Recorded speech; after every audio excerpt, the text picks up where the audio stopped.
Welcome back to the weekly football update. After a week off in week 3, just due to travel, we're back, and we're a little late in the week here this week. But we'll get you set up for what happened in week 4 and get ready for week 5 as the districts start for all but the 8-man teams around the area. 8-man teams been in districts for a couple weeks, but we'll get first to Oskaloosa last week going into Norwalk. The underdog, and I'm joined by Doug DeCock here. Doug, you've seen your fair share of Oskaloosa Indian football here in the last few years, but going into Norwalk, 21-point underdogs technically, if you look at some of the BC Moore numbers, and Oskaloosa showed up, and Cole Henry had a night. Yes, he did. That was somewhat of a surprise to me going into that game, because Oskaloosa really hadn't been that sharp in their first 3 games, even though they won 2 of those games. But Cole was really impressive in that game. I listened to it. I was under the weather like probably 90% of the other people in Oskaloosa, but I listened to the game, and he really spread the ball around. That was the thing that stood out to me. I think in the first half he had 5 different receivers and ended up in the game with possibly 7 different guys caught balls. So he was going through his progressions. He was getting the ball where it needed to be. And the Indians took advantage of a couple big turnovers, and that was a big victory for Oskaloosa. 2 big fumble recoveries for Casey Hill on the defensive side of the ball. You mentioned Cole Henry went 23 for 33 passing, 239 yards through the air, 3 touchdowns, 7 receivers, different receivers did catch balls. Casey Hill, 19 yards, or 19 rushes, only 40 yards, but 2 touchdowns. His longest touchdown run of the night was 3 yards. So they were moving the ball effectively, not big long runs, but they had a lot of short fields to work with as well, where the defense was really, really key in that. So Casey Hill caught a ball through the air for a touchdown. Tyler Miller as well 2 weeks ago, and I said it, whatever they fed Tyler Miller in week 2, keep doing that. He had quite a week in week 2. And Tyler Miller continues to make an impact there for a junior for that football team. 6 rushes for 56 yards. He also caught 7 balls for 66 yards and a touchdown. And Ike Schultz getting some love too. Ike Schultz starting to really show some sparkles of greatness there. 6 receptions, 95 yards, led the team in passing yards and 1 touchdown through the air as well. Ike was kind of a deep threat for him, and I think they need that. He caught a 35 or 30-something yard touchdown. There was a 35, 36 yard pass. So that was nice to see. I did notice against Fairfield that Oskaloosa went to some 2-back sets, and I really like that, because not only can you run Casey with the ball, but you can swing Tyler out and get him in space, and he's awful tough to tackle when he's in the open field. And coming into this game, Norwalk was 1-2, but you look who they lost to. They've been beat by Indianola, a 4A team. They've been beat by Pella, who is ranked. Ranked. Both beat by teams. Pella, ranked in 3A, and almost everybody seems to be beat by Pella. And the one win was against DCG. Now, granted, this isn't the DCG team of a year ago that broke the win streak of the Pella Little Dutch, but still a program with pride and with tradition at DCG. So their one win coming into this against DCG. This was not a cakewalk for the Indians, but a great build-up for as we get into districts. It is, absolutely. No matter how you slice it, that was a big win. And, kudos to the coaches and the players to get them focused. One thing I like about our coaching staff is they don't just sit and do things the same if it's not working. Mm-hmm. They're trying different people. They're trying different things, moving guys around. And, I think they found something last week. Hopefully they can continue to build on that. And football, definitely a game of adjustments. You get 22 guys on the field at one time. Find something that works, or find something that you can really key on from the offensive and defensive side of the ball. We know that Coach Jenkins and his coaching staff are working on that. Halftime adjustments. It's all how you come out and play the second half as well. Some of the other area scores, Albia gets their first win of the year in Class 2A as they beat Pleasantville for homecoming down at Albia, 29-6. North Mahaska still looking for their first win of the year, but Cardinal moves to 4-0 with a 40-26 victory over the Warhawks of North Mahaska. Sigourney Keota moves to 3-1 with a win over the Rockets of Eddyville, Blakesburg, Fremont. Coach Keeler was here beginning of the season. Eddyville getting out of their kind of pre-district games at 2-2. I kind of saw them maybe having a chance at the 4-0. I mean, this game was 48-34, and I thought the Rockets, anytime you score 82 total points and it's this evenly matched, but they go into districts, and they don't have an easy district to play down there either. No, they don't. Wasn't that Eddyville game, I think, was kind of a shootout early. I mean, it was a lot of points in the first half for, both teams were putting up scores, and I agree with you. I kind of thought Eddyville was going to maybe get through at least at 3-1 going to districts. So Sigourney's always tough. You mentioned the North Mahaska game. It was nice to see North Mahaska compete in a game. And that game was 26-26, I believe, in the third quarter. So Cardinal got a couple touchdowns late in the fourth quarter there to make it look a little further out of reach than what it was. But that game was tied up at half, 20-20. Yeah, so that's nice to see. I'm sure they're young up there at New Sharon, and they had to deal with possibly playing 8-man. Their numbers are down, but it's nice to see them compete, and congratulations to them because that is an undefeated Cardinal team. Yep. So Cardinal moves to 4-0 for the first time, from what I could find in the statistics, for the first time in maybe ever for that football team there. Pekin gets a win, and I believe Pekin moves to 4-0 on the season over Davis County, 56-27. Mentioning Sigourney Keota, the only loss on the season is that backyard brawl game, Sigourney Keota Pekin. Again, first game of the year. You don't put a lot of stock in that, but I think this Pekin team is for real. Last year, if you listened to us on the radio on the Friday night high school scoreboard show, Pekin was my dark horse to make it through in Class A. Didn't quite happen that way, but I think Pekin has it really put together here this year as they get ready for district play as well. Linville Sully with a win 43-10 over Colfax Mingo. Colfax Mingo coming into this game 3-0. Linville Sully now ends their pre-district schedule at 2-2. They're in that district with North Mahaska. A lot of people, they had them ranked as high as, I believe, number 3 in Class A preseason for the first couple of weeks of the year. Linville Sully always a good team, a team that we'll probably see here later on in the year in the playoffs. Centerville gets the win 49-12 over Keokuk in week 4. Fairfield 61-44 over Grinnell. And we'll talk about this a little bit with what we're looking at here coming up this week for Oskaloosa and Grinnell. This another shootout, 105 total points.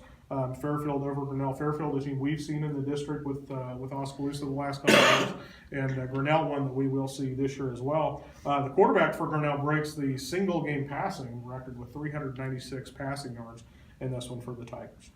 Sheraton win over Knoxville 21-7. Knoxville, another team we'll see in districts for Oskaloosa. To me, Sheraton is the surprise team of this part of the state. They're undefeated at 4-0. 4-0, yeah. So, for Class 2A, they'll be in that district with Eddyville and with Albia as they start their district play here this week. Mount Pleasant with a 21-0 win over Ottumwa. Ottumwa won the first game of the year. Got off, I think, dating back to 2016 with their last win, but now they're 1-3 as they get ready. They don't have an easy walk through that 4A district as well, as they have a tough draw there as well. Pella with a 35-22 win over Carlisle. And to me, looking at that score, other than we're eventually going to have to play Pella in this district, the significance to me is the 22 points thrown up by Carlisle. I think one of the highest point totals on a team that Pella has beat in the last couple of years. And Doug, you and I talked about this the other day. As you look at the district schedule for Oskaloosa, and we'll look at some of the games coming up this week, really you've got to circle that Pella game, because beat Pella and you control your own destiny in this district. Well, there's no doubt about it. We have to play Grinnell tonight, and then we have Newton next week. So Newton's going to be, we should win tonight, fairly big, I would say. Oskaloosa should. But next week, the Newton game, that is the key game also, because Newton has shown offensively that they can move the ball and score. But you're right, Pella's the gold standard. That's the game you got to circle. But as you mentioned, they gave up 22 to Carlisle. Norwalk hung with them. I think that was 17-17 at one point. Very deep into that game. When they played into the third quarter. So Pella's always good. They just might not be really, really good this year. And, this year being the first year, that RPI rating as well. You win your district and you're into the playoffs. That RPI is going to come back down to Oskaloosa with that loss early in the season to Pella Christian. Pella Christian, to me, schedule-wise, they knew how to schedule. They had Van Meter. They had Iowa City, Regina. They got the win at Regina. Week 2, Regina maybe not at full strength with everybody on their team, but Regina's another team that's going to probably make it through their district and be a playoff contender as well. So when you look at who Oskaloosa has played, who they've played, and who they've played on down the line, and as they calculate that number, I think that's going to help Oskaloosa making it out here 3-1. Looking forward to this week, again, Oskaloosa is going to go on the road to start their district play. It is homecoming night at Grinnell. So a big week, they've had their Spirit Week and everything up there. So the parade, and you have the emotions with the homecoming queen and all their distractions. All the distractions, and for they've got a new coach up at Grinnell. try to recreate a little bit of culture there around that, and they have played some certain spirited games. I believe they won. I think they're 1-3 coming into this week, so they have won a game. It's been a little tough for Grinnell here in the last couple of years. Talking about the district, though, Newton moving down from 4A. Newton has not played an easy schedule the last few years, playing that 4A district, playing with those Des Moines teams. You've got Pella on the road at Knoxville. Knoxville coming into that, I believe, 0-4. And then South Tama at Newton, so they'll get their first taste of 3A district play in that district. North Mahaska is going to go on the road. They've got a long bus ride to Central Decatur tonight. So you want to talk about trying to get off the bus and make something happen right away. I had emailed Coach Sampson yesterday, and I said, is the bus leaving on Thursday? Because you get down to Central Decatur, but with the new district that they have them in, that'll be a challenge for them to take a long bus ride and get off and play some football. Central Decatur is 0-4, so that's Leon. Is that down on the border? It's really close to the Missouri border. Oh, okay. All right. I know where Central Lee is. This one's Central Decatur, Leon. But yeah. So between Mount Air and Lamoni, down in that south central part. So that could be a really competitive game tonight, with the two teams coming in looking for their first win. 2 0-4 teams looking for that tonight. Albia will be on the road at Eddyville, so the Blue Demons coming in at 1-3, and then Eddyville at 2-2 on the season. The Rockets, and I think they had some players out here this last week. Again, the non-district schedule not as imperative. I still think Eddyville has a good insight, but again, like you talked earlier, that Sheraton team, I think it really kind of comes down to that Eddyville Blakesburg team and Sheraton team in that 2A district. Yeah, that's what it's looking like. Central Lee's 0-4, Davis County, Mid Prairie's 0-4, Davis County 2-2. There's Williamsburg sitting there. Yeah. And the hard thing about, since the football schedules have changed this year, is especially with these lower class teams, you don't know that they haven't played up to a 3A team. Very much so. So you can't really go by these records so much. Like, for instance, Pella Christian, I think, was confident they were going to hopefully win their district.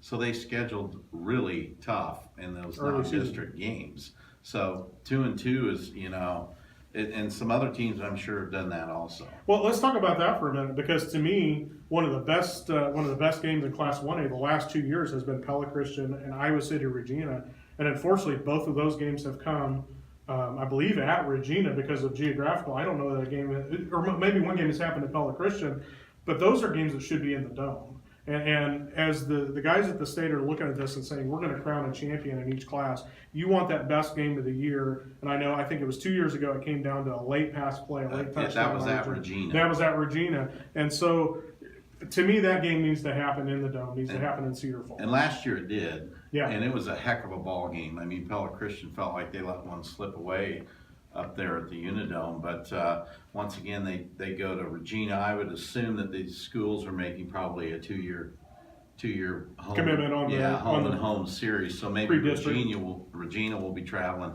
to Pella next year, hopefully. And a team that always seems to, and you can't.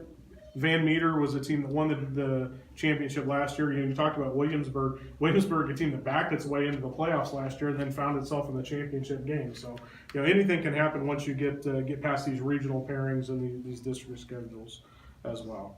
Some of the other games in the area to look at for this week. Again, Albia will be at Eddyville, Blakesburg, Fremont. You can catch that game on 96.7 Thunder Country, or if you have the Thunderbolt app, KIIC.1.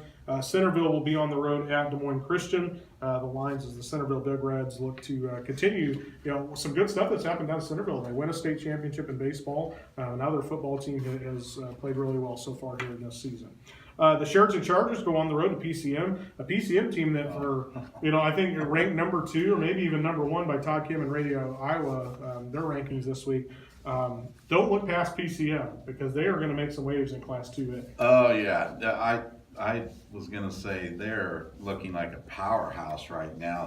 I pulled up some of the offensive statistics. I think they're number 2 in all of Class 2A in rushing yardage plus passing yardage. So PCM looks to be the real deal over Did there. they go to Newton last week?